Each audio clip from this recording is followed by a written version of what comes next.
I have some bubbly drink ready to go as a celebration. Someone's asked, how old are you? Am I getting ID'd? Am I getting ID'd in my own chat? So someone asked a minute ago about what would some reasons be that I would choose not to make a video on a certain topic. And I do like to try and pick things where I at least feel as though I'm adding something to a conversation. In the Griftonomics video, I wanted to go beyond just this thing exists and ask, why does it exist, right? Not only acknowledge that there is lots of people out there doing lots of grifts, but also acknowledge there is lots of content that is content about grifts. There's lots of anti-grift content. And I also wanted to draw those links to the kind of quote-unquote proper economy as well. But the Why YouTubers Hold Microphones one was one that I felt like, I don't really feel like I've seen a huge amount about this at all. Sylvia TV says, is there a video that you've wanted to see someone else make that is maybe outside your channel's wheelhouse? Oh, that's such a good question, and I wish I had a better answer for it. There's been a big trend over the last year or so on YouTube of people making videos that are, I did XYZ. Like Mr. Beast's channel has a reasonable amount of these, I think. I spent 7 days in solitary confinement. I rescued 100 abandoned dogs. I spent 7 days buried alive. I think this kind of works well. In the title, there's this really clear articulation of what the story's going to be. And also, it gives that sense of like, look, I'm going to be the person doing something. I'm not just going to tell you a story. You're going to watch me do the thing. And I feel like there's a way to do that kind of thing, but like use it to a kind of more journalistic, maybe politically engaged lens. Demo Boy the First over on Twitch says, what do you think would stop you from covering a topic? That's a really interesting one. The first thing would be sort of not knowing enough about a topic. Like I like to get to the point with the research for any video where I keep stumbling across the same facts again and again. That tends to be the moment at which I'm like, I feel like I know something about this right now. I think also like not everything needs my voice, I guess. Renivius1 says, Tom, at what point did you make the decision to do YouTube full time? What was the tipping point for you? And do you think there are some general requirements that have to be fulfilled for it to happen? There's kind of a thing about what your risk appetite is. YouTube is inherently risky, I guess, and precarious, I guess would be the word we would use. I think for anyone working on the platform, there is always the fear that you put out 3 dud videos and YouTube just decides to stop recommending your stuff around, I guess. I was sort of fortunate in a way that my PhD coming to an end happened to overlap with the YouTube channel starting to do a little bit better. And so what happened is the decision kind of got made for me. Lord Addy also says, curious, do you consider yourself more of an optimist or a doomer?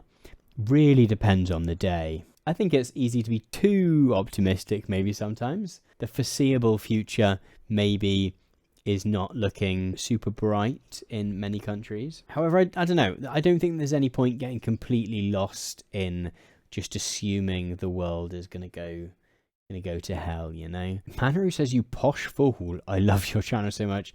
You changed my views on many things, and I hate you for it. Thanks for the content, sir. Don't know about posh, but that's really interesting. I quite often get the question about to what extent do I think the stuff I make changes people's views. That's never been like a central goal, at least. Like I think it's very rare that someone sees any of those things and instantly changes their mind about something. My instinct for making a video is usually that I look at a certain topic and I think something isn't quite right here, or I feel that there is some kind of injustice here, or something that I don't feel is correct, but maybe I'm not super informed about, and therefore I want to do the work of understanding and contextualizing my thoughts around that. Like Griftonomics would be a good example, like the Elon Musk and free speech thing, where I'm like, I've got an initial instinct about this. However, I recognize that I don't have all the context for it.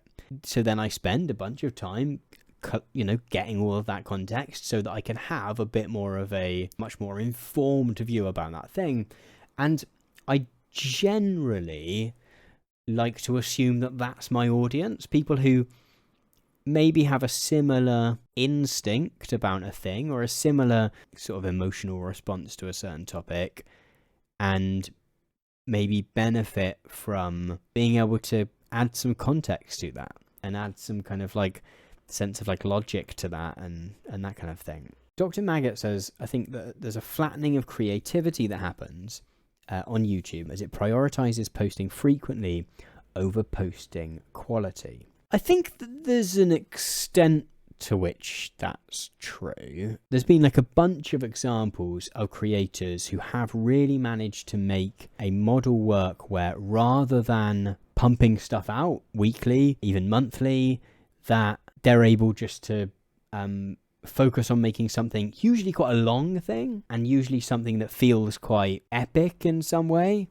but they are able to make that work creatively as well as presumably economically. I was releasing 1 or maybe 2 years where I was releasing one video every 2 months. It was fun, and it meant I was able to focus on videos of a certain scale. I was able to like tackle really big topics, but it's really, really risky, because if you're releasing a video every 2 weeks and one flops, then you've got another video coming out in a couple of weeks, which hopefully might pick things back up again.